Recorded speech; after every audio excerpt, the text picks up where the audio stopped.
नमस्कार, जवाहर झारखंड देख रहे हैं आप। मैं हूं शुभम मिश्रा, आपके साथ बुलेटिन की शुरुआत बड़ी खबर के साथ करेंगे। बड़ी खबर राजधानी रांची से, जहां नामकुम इलाके में जोरदार विस्फोट हुआ है। इस विस्फोट में एक युवक संजय जख्मी हो गया है। ब्लास्ट इतना जोरदार था कि आसपास के घरों को भी नुकसान पहुंच गया। ब्लास्ट के बगल वाले घर के सारे शीशे टूटकर बिखर गए। हालांकि विस्फोट कैसे हुआ है, इसकी जांच के लिए पुलिस की टीम मौके पर पहुंची हुई है। नामकुम के सदाबहार चौक के पास की ये पूरी घटना बताई जा रही है, जहां कचरे के ढेर में संजय कुमार आग लगा रहा था और तभी ये जोरदार ब्लास्ट हो गया। वहीं ब्लास्ट वाले स्थान के ठीक बगल वाले घर का नक्शा ही बदल गया है। गनीमत रही कि ब्लास्ट के वक्त खिड़कियों के पास कोई नहीं था, नहीं तो दूसरे लोग भी इस हादसे के शिकार हो जाते। तस्वीरें हम आपको इस वक्त आपकी टीवी स्क्रीन पर दिखा रहे हैं। देखिए कैसे आसपास के घरों को भी इसका प्रभाव पड़ा है और शीशे टूटे हैं, घर के सारे सामान बिखरे पड़े आपको नजर आ रहे होंगे। फिलहाल एफएसएल यानी कि फॉरेंसिक की टीम बम स्क्वाड लेकर वहां पहुंची है और इस पूरे मामले की सघनता से जांच की जा रही है। इसको कौन जलाया? और मुझे मालूम नहीं थी। मैं गई थी हॉस्पिटल दिखाने के लिए। हमारी बच्ची ने फोन करके बताया था कि मम्मी यहाँ पर पूरा घर का शीशा टूटा हुआ है कह के। फिर हम लोग वहाँ से चले। कैसे, क्या पता चला? पता नहीं वो क्या बोली, मम्मी बहुत जोर से आवाज़ आया और कोई साइड में आग लग रहा था, क्या लग रहा था, और उसी टाइम में आवाज़ आया। उसके बाद देख रहे पूरा शीशा टूटा हुआ है हमारा। कुछ बहुत ज़ोर से फटा था। फिर सब बाहर चले गए। फटा तो आवाज़ किया, सब बाहर गए, देखे कि सब कोई चिल्ला रहे थे। आग, एक आदमी थे वो जले थे पूरे ऊपर से नीचे। कौन जल रहे थे? वो जो आग जला रहे थे तो वो जल गए थे। और देखिए इस पूरी खबर की अधिक जानकारी के साथ संवाददाता ओम प्रकाश हमारे साथ लाइव जुड़ चुके हैं। ओम प्रकाश से पूरी जानकारी लेंगे और आपको वो तस्वीरें भी दिखाएंगे। ओम प्रकाश, ये बताइए कि क्या आप वहीं पर मौजूद हैं, घटनास्थल पर मौजूद हैं आप इस वक्त? जी, इस वक्त हम घटनास्थल पर भी मौजूद हैं। देख सकते हैं जो बीडीएस की टीम है, जो बॉम्ब स्क्वाड है जगुआर की, वो भी यहाँ पर पहुंची और तमाम चीजों की जांच जो है वो की जा रही है। हालांकि अब तक यहाँ पर कोई भी स्प्लिंटर या तमाम चीजें जो हैं वो नहीं मिल पाई हैं।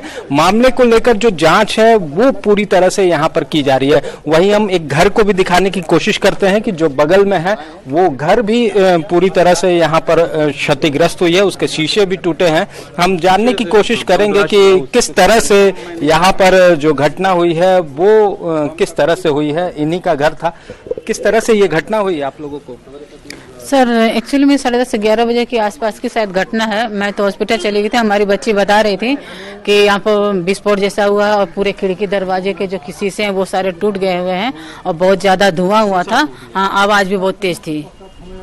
तो जाहिर तौर पर हम और भी जानने की कोशिश करते हैं कि आखिर किस तरह से ये घटना घटी है और क्या कुछ हुआ है। हम जी ये टिंकू जी, ये ब्लास्ट करने का बहुत तरह का ये हो सकता है। या तो बॉक्स जो है, बॉक्स में गैस का आग जलने के कारण वो किसी प्रकार इम्पैक्ट जो पैक होता है तो वो ब्लास्ट जब होता, वो भी गैस बनने से ब्लास्ट हो सकता है। उससे भी एक्सप्लोड आवाज करेगा, उससे गैस बन के आसपास में कुछ शीशा हो या कुछ इस प्रकार का वो ब्लास्ट करने से वो टूट सकता है, फूट सकता है। लेकिन किसी प्रकार का ना हमें इसमें एक्सप्लोसिव का कोई अंश मिला है या ना कोई एक्सप्लेंटर का अंश मिला है। तो मैं जांच करने के बाद हम लोग ने इतना ही महसूस कर पाया। ये हम जानने की कोशिश करेंगे। ये जो घर है, घर के भी जो शीशे हैं वो पूरी तरह से टूट गए। ब्लास्ट कितना है, इसका इंटेंसिटी क्या था? देखिए, ब्लास्ट का इंटेंसिटी तो यही है कि समझिए कि अब आसपास में जो शीशा है तो उसका गैस से ब्लास्ट करने का तो ज्यादा इम्पैक्ट किया है, तो उससे तो हुआ है, तो सामने आप लोग खुद देख रहे हैं। लेकिन उसमें हम लोगों के अनुमान से एक्सप्लोसिव का अंश नहीं दिख रहा है। हाँ, तो ये मीथेन गैस या फिर हो सकता है, वो भी हम नहीं कह सकते हैं क्योंकि हम लोग बम डिस्पोजल टीम है, हम लोग उसको वो हो सकता है। लेकिन हम लोग को जो डिटेक्ट किया, हम लोग ने जो छानबीन किया, खोज किया, सर्च किया, उसमें हम लोग को इस तरह का कोई ना किसी प्रकार का एक्सप्लेंटर मिला, ना किसी प्रकार का वैसा कोई उसका जो टुकड़ा होता है, जहां भी मिला फाइबर का ही बॉक्स का टुकड़ा मिला है। तो जाहिर तौर पर जो यहाँ पर विस्फोट हुआ है उसमें किसी तरह के केमिकल जो है या फिर कहे कि एक्सप्लोसिव का इस्तेमाल नहीं हुआ है। आपको हम दिखाने की कोशिश करते हैं, हमारे पीछे ही इसी कचड़े के ढेर में जो ये ब्लास्ट हुआ था और यहाँ पर तमाम जो है वो जांच भी की गई है, लेकिन अब तक यहाँ पर जो स्प्लिंटर्स या फिर एक्सप्लोसिव इन तमाम चीज़ों की कोई जानकारी नहीं मिल पाई है। तो फिलहाल है मामले की जो जांच है वो यहाँ पर की ही जा रही है और तमाम जो चीजें हैं उसे खंगाला जा रहा है। जी ओम प्रकाश, जिनका ये घर है उनसे जरा बातचीत कीजिए कि क्या उन्हें लगता है कि साजिशन किसी ने इस पूरी घटना को अंजाम दिया या वाकई कुछ नेचुरल गैसेस की वजह से इस तरह की घटना घटी है? जी बिल्कुल, हम उनसे भी बात करने की कोशिश करते हैं, हम बुलाते भी हैं, उनसे जुड़ते हैं कि आखिर उन्हें क्या लगता है, क्या इसके पीछे कोई साजिश थी या फिर जो तमाम चीज़ें हैं वो इसके पीछे वजह क्या है। हम उन्हीं से जानने की कोशिश करेंगे कि आखिर वजह क्या है। क्या आपके घर में जिस तरह से के इंसिडेंट हुआ, आपको लगता है कि जो अभी तक जो जांच में आया कि एक्सप्लोसिव नहीं था, क्या लग रहा है कि कोई साजिश तो नहीं है, आपके घर के टारगेट किया गया हो? अब इसको हम क्लियर नहीं कर सकते हैं, लेकिन अब कुछ हम तो थे नहीं यहाँ पर, इसलिए हम नहीं बता सकते हैं। और बच्ची लोग थी, हमारी मम्मी लोग थी, और आगे देखते हैं क्या होगा तो फिर हम खबर करेंगे। लेकिन फिर भी जिस तरह की आवाज आई, बच्ची ने जिस तरह से बताया, हाँ, क्या लगता है कि गैस की वजह से इस तरह का? नहीं, गैस नहीं हो सकती सर, ना, क्योंकि हमेशा यहाँ पर हर सप्ताह कचरा जलाया जाता है, तो उस समय तो कभी विस्फोट हुई नहीं है। और आज क्यों विस्फोट हो गई? कचरा तो हर इतवार को लोग जलाते हैं कि ज्यादा हो जाता है तो जला देते हैं, और यहाँ पर गाय भी खाने आती है, लोग कचरा भी उठाते हैं, लेकिन कभी भी इस तरह का विस्फोट नहीं हुआ। लेकिन आज ही क्यों हुआ विस्फोट, ये सोचने वाली बात है। ये हाँ, ये हो सकता है कुछ, हाँ कुछ जरूर हो सकता है। जी हाँ जी, यहाँ पर अपराधियों का भी जमावड़ा काफी होता है जो लोग बता रहे थे, ऐसा कुछ है? अब मैं तो थोड़ा यहाँ ज्यादा नहीं रह पाती हूँ, इसलिए मैं कुछ कह नहीं सकती हूँ। हाँ, लेकिन ये चलता पुरता रास्ता है और लोग आना जाना करते हैं यहाँ पर। हाँ, साजिश आपको लगती है? कुछ हमको लग रही है, लेकिन क्या है ये क्लियर हम नहीं बता सकते हैं, क्योंकि और दिन इतना होता था तो लेकिन इस तरह का घटना नहीं, तो रोज जलाते, हर संडे को यहाँ पर कचरा जलाया जाता था, लेकिन इस तरह की घटना कभी नहीं घटी है।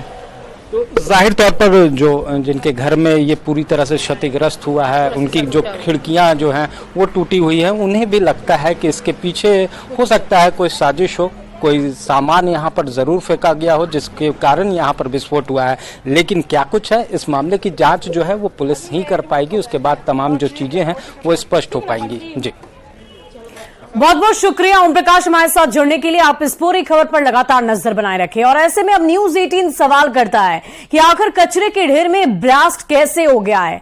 क्या ब्लास्ट के पीछे कोई बहुत बड़ी साजिश है? और अगर साजिश है तो कब तक ये आरोपी पकड़े जाएंगे? ये तमाम सवाल इसलिए क्योंकि कचरे के ढेर में ब्लास्ट होना अपने आप में ही एक चौंकाने वाला विषय हो जाता है। और आखिर इस साजिश को किसने रचा? कब तक ये ब्लास्ट के आरोपी पकड़े जाएंगे? ये एक बड़ा सवाल है।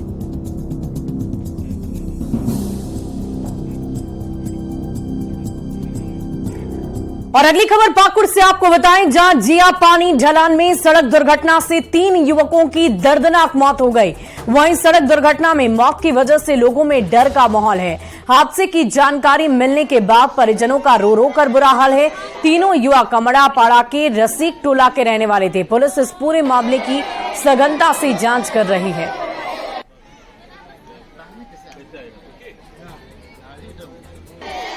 जो जिला में दौड़ हुआ जी, जिला में भी दोनों लड़का जो है ना 200 मीटर में बिट्टू 200 और 100 मीटर में टॉपर है, और बबूलाल भी 1500 मीटर में टॉपर किया है जिला लेवल पर प्रखंड लेवल पर चुनाव होकर चला गया। हाँ, प्रखंड लेवल होकर भी चला गया है, और जिला लेवल में भी उसका जो है ना मैंने। और चलिए अब बात करते हैं पीएम मोदी के मन की बात की। पीएम मोदी ने मन की बात कार्यक्रम में आदिवासी महानायकों को नमन किया है। उन्होंने जनजातीय गौरव दिवस का जिक्र किया, जिसे भगवान बिरसा मुंडा की जन्म जयंती के मौके पर मनाया जाता है। आने वाले 15 नवंबर को पूरा देश जनजातीय गौरव दिवस मनाएगा। ये विशेष दिन भगवान बिरसा मुंडा की जन्म जयंती से जुड़ा है। भगवान बिरसा मुंडा हम सबके हृदय में बसे हैं। सच्चा साहस क्या है और अपनी संकल्प शक्ति पर अड़िग रहना किसे कहते हैं, ये हम उनके जीवन से सीख सकते हैं। उन्होंने विदेशी शासन को कभी स्वीकार नहीं किया। उन्होंने ऐसे समाज की परिकल्पना की थी जहां अन्याय के लिए कोई जगह नहीं थी। वे चाहते थे कि हर व्यक्ति को सम्मान और समानता का जीवन मिले। भगवान बिरसा मुंडा ने प्रकृति के साथ सद्भाव से रहना, इस पर भी हमेशा जोर दिया। आज भी हम देख सकते हैं कि हमारे आदिवासी भाई बहन प्रकृति की देखभाल और उसके संरक्षण के लिए हर तरह से समर्पित है। हम सबके लिए हमारे आदिवासी भाई बहन का ये काम बहुत बड़ी प्रेरणा है। और पीएम मोदी ने मन की बात कार्यक्रम में पैरा ओलंपिक खेलों में भारतीय खिलाड़ियों की उपलब्धियों का जिक्र किया है। उन्होंने विपरीत हालत में भी बेहतर प्रदर्शन करने वाले झारखंड के इंदु प्रकाश का भी जिक्र किया, जिन्होंने साइकिलिंग में मेडल जीते हैं। त्योहारों के इस मौसम में इस समय देश में स्पोर्ट्स का भी परचम लहरा रहा है।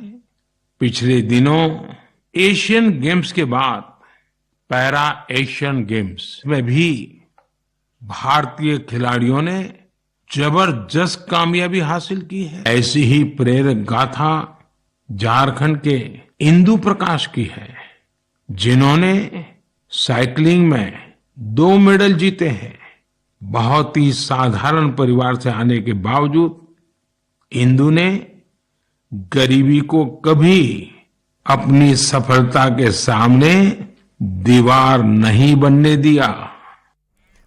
और राजधानी रांची के विद्यानगर में बीजेपी प्रदेश अध्यक्ष बाबूलाल मरांडी ने पार्टी नेताओं और कार्यकर्ताओं के साथ पीएम के मन की बात कार्यक्रम को सुना है।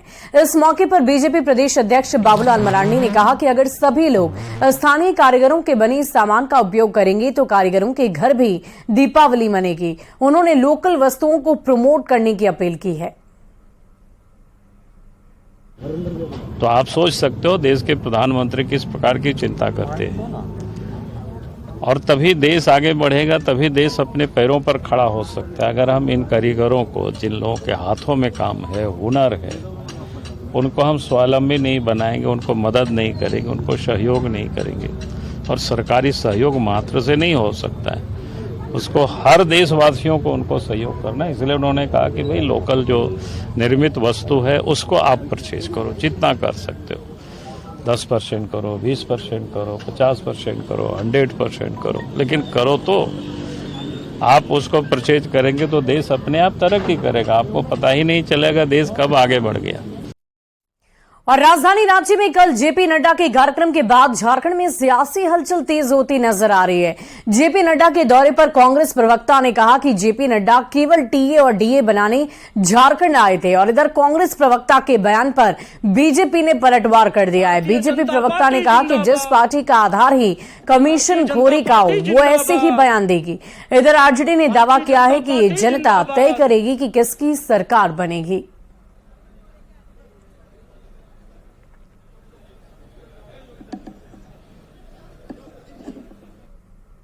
बाबूलाल जी कितने स्थापित होंगे ये तो पता नहीं, लेकिन जेपी नड्डा जी का दौरा में उनका भी टीए डीए बनता है, तो वो सरकार को ही खरी खोटी सुनाएंगे तभी उनका टीए डीए बनेगा।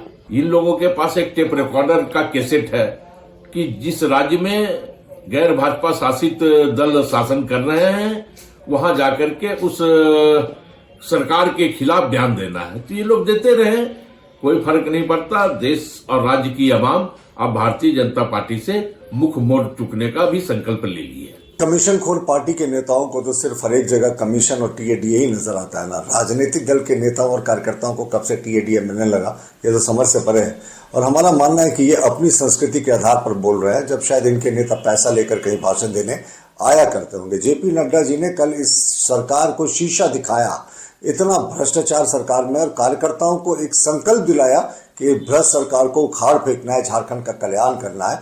और भाजपा के करोड़ों कार्यकर्ता लबरेज हो गए उनके इस भाषण को सुनकर पूरे प्रदेश में। तो एक सकारात्मक संदेश मिला है। लेकिन अगर इनको अपने इतिहास को याद करके, अपने नेताओं के इतिहास को याद करके बोलना है तो बोले, हमें कोई आपत्ति नहीं। जहां तक यहाँ की बात है कि यहाँ सरकार किसकी होगी, वो जनता तय करेगी। हम भी काम कर रहे हैं, हम भी जनता से संपर्क में हैं और भाजपा भी है। ये जनता तय करेगी कि किसकी सरकार होनी चाहिए और कौन जनता के बारे में ज्यादा बेहतर सोच रहा है या कार्य कर रहा है। और Jharkhand women Asian hockey championship की मेजबानी रांची कर रहा है और इस दौरान पूरे शहर को होर्डिंग से सजाया गया है, जिसमें सीएम हेमंत सोरेन की तस्वीर और हॉकी के साथ उनके कटआउट लगे हुए हैं। इसे लेकर बीजेपी ने राज्य सरकार पर हमला बोला है और आयोजन के बहाने अपनी ब्रांडिंग का आरोप लगाया है। वहीं कांग्रेस ने पलटवार करते हुए कहा कि जब झारखंड में आयोजन हो रहा है तो फिर तस्वीर सीएम की ही लगेगी।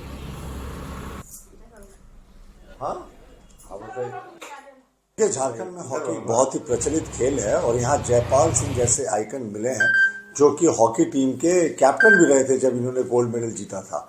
और सिल्वानुस डुंगडुंग जैसे आइकन आज भी मौजूद हैं जो 1980 के मॉस्को ओलंपिक के गोल्ड मेडलिस्ट टीम के सदस्य थे। तो अगर मुख्यमंत्री ने उनका कटआउट लगाया होता तो खिलाड़ियों को प्रेरणा मिलती। लेकिन कभी तो ये पोस्टर और बैनर का विरोध करते थे और आज तो ब्रांडिंग का कोई मौका नहीं चूकते। अब कल क्या पहलवानों का कंपटीशन होगा तो क्या पहलवानों के वेश में मुख्यमंत्री जी का कटआउट लगेगा?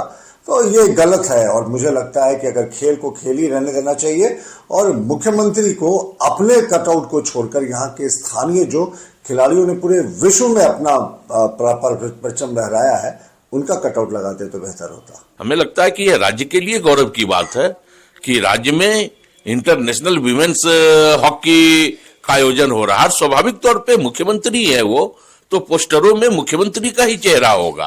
किसका चेहरा होगा? राज्य के कैबिनेट मंत्रियों का चेहरा होगा। और किसका चेहरा होगा? बाबूलाल मरांडी जी का चेहरा लगवा दे क्या?